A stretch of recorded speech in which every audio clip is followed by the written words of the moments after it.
નમસ્કાર. ત્યારે એવો વિચાર આવ્યો છે કે જીવનમાં ખરેખર શું મેળવવું છે, આપણું અંતિમ લક્ષ્ય શું છે?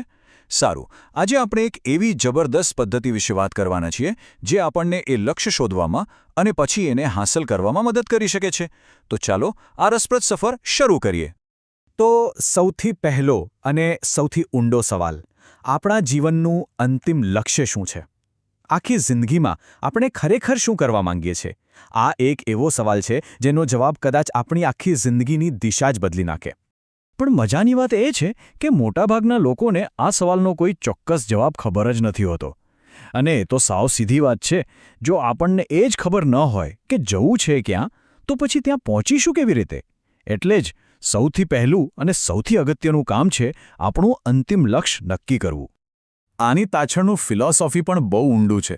એવું કહેવાય છે કે જો મનની ઊંડી ઈચ્છાઓ પૂરી ન થાય તો એક જાતનો અસંતોષ રહી જાય છે. સ્ત્રોતમાં તો હિન્દુ વિચારધારાનો ઉલ્લેખ કરીને એમ પણ કહ્યું છે કે આ અધૂરી ઈચ્છાઓને લીધે ફરી જન્મ લેવો પડે છે.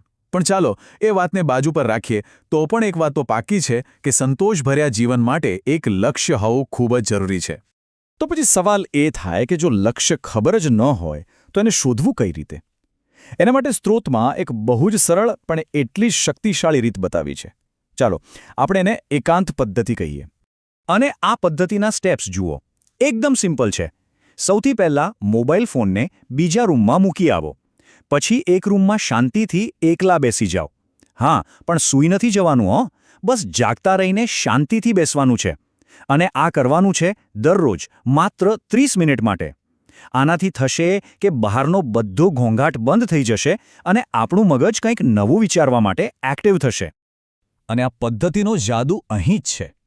જ્યારે આજુબાજુ કોઈ ડિસ્ટ્રેક્શન ન હોય, કોઈ અવાજ ન હોય, ત્યારે મજબૂરીમાં પણ આપણે આપણા જીવનની સૌથી અગત્યની વ્યક્તિ સાથે વાત કરવી પડે છે.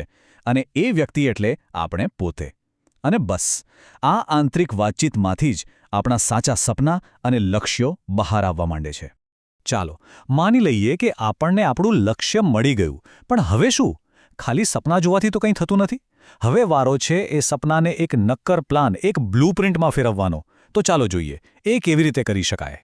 ચાલો એક ઉદાહરણ લઈએ. ધારો કે કોઈનું અંતિમ લક્ષ્ય છે ભારતમાં સૌથી મોટો એમ્યુઝમેન્ટ પાર્ક બનાવવાનો. હવે આ કંઈ નાનું સૂનું સપનું નથી. આને પૂરું કરવા માટે શું જોઈશે? રિયલ એસ્ટેટનું જ્ઞાન, એન્જિનિયરિંગની સમજ, ફિનાન્સ, માર્કેટિંગ, મતલબ કે ઘણી બધી સ્કિલ્સ શીખવી પડશે. પણ તરત જ મનમાં સવાલ આવે કે આ બધું શીખવા માટે સમય ક્યાંથી લાવવો? તો જરા આ ચાર્ટ પર નજર કરીએ. દિવસના 24 કલાકમાંથી 7 કલાક ઊંઘ, 3 કલાક ઘરના અને રોજના કામ અને 9 કલાક નોકરી, એટલે કે ટોટલ થયા 19 કલાક. એનો મતલબ શું થયો? એનો મતલબ એ થયો કે આપણી પાસે રોજના લગભગ 5 કલાક બચે છે. આ 5 કલાક આપણે આપણા સપના પાછળ અને નવી સ્કિલ્સ શીખવા પાછળ લગાવી શકીએ છીએ. ઓકે, સમયનું તો ગોઠવાઈ ગયું, પણ પૈસાનું શું? મોટા સપના માટે ફંડિંગ પણ તો જોઈએ ને? તો ચાલો હવે એક એવી સ્ટ્રેટેજી પર વાત કરીએ જે આપણી બચતને ખરેખર સુપરચાર્જ કરી શકે છે. આ ટેબલને ધ્યાનથી જોઈએ. ધારો કે કોઈની મહિનાની આવક છે 1 લાખ રૂપિયા અને ખર્ચ છે 80,000, તો બચત કેટલી થઈ? 20,000, બરાબર. હવે માની લો કે વ્યક્તિ થોડું વધારાનું કામ કરીને માત્ર 30,000 રૂપિયા વધુ કમાય છે અને ખર્ચ એનો એ જ 80,000 રાખે છે. તો હવે નવી બચત કેટલી થઈ? સીધી 50,000 રૂપિયા. અને આ વાત આ બાર ચાર્ટમાં એકદમ સ્પષ્ટ દેખાય છે. આવકમાં વધારો થયો માત્ર 30%નો, પણ બચત જુઓ, એ તો બમણાથી પણ વધી ગઈ. 20,000થી સીધી 50,000 પર.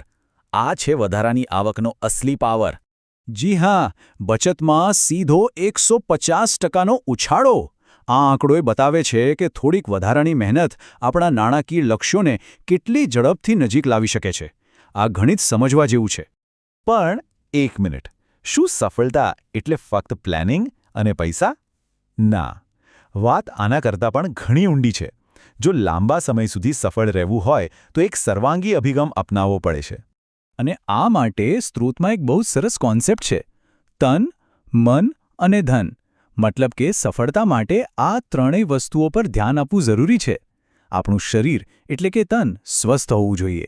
આપણું મગજ એટલે કે મન નવી વસ્તુઓ શીખવા માટે તૈયાર હોવું જોઈએ. અને આપણી આર્થિક સ્થિતિ એટલે કે ધન મજબૂત હોવી જોઈએ. અત્યાર સુધી આપણે ઘણું બધું સમજ્યા, પણ ખાલી સમજવાથી કે સાંભળવાથી શું વળશે? અસલી વાત તો એને અમલમાં મૂકવાની છે. જ્ઞાન ત્યાં સુધી નકામું છે જ્યાં સુધી એક્શનમાં ના આવે. તો હવે વાત કરીએ સૌથી અગત્યના ભાગની. આ બાબતે એક બહુ જ શક્તિશાળી વિચાર છે જે કહે છે કે જો ગરીબ ઘરમાં જન્મ થાય તો એ આપણી ભૂલ નથી, પણ જો આપણે ગરીબ તરીકે જ મૃત્યુ પામીએ તો એ ચોક્કસ આપણી ભૂલ છે. આ વાક્ય આપણને આપણી જવાબદારીનું ભાન કરાવે છે. આટલી બધી વાતો સાંભળીને એવું લાગી શકે કે આ તો બહુ લાંબી અને અઘરી સફર છે, પણ યાદ રાખો, દુનિયાની કોઈપણ મોટી સફરની શરૂઆત હંમેશા એક નાના, સાદા પગલાંથી જ થાય છે. તો અંતિમ સવાલ એ જ છે, શું એ પહેલું પગલું ભરવા માટેની તૈયારી છે? શું આજથી જ ફોનને બાજુ પર મૂકીને માત્ર 30 મિનિટ શાંતિથી એકલા બેસીને પોતાના અંદરનો અવાજ સાંભળવાનો પડકાર લેવા માટે તૈયાર છીએ? કારણ કે બની શકે કે પોતાના સપના તરફની નવી જિંદગીની શરૂઆત બસ અહીંથી જ થતી હોય.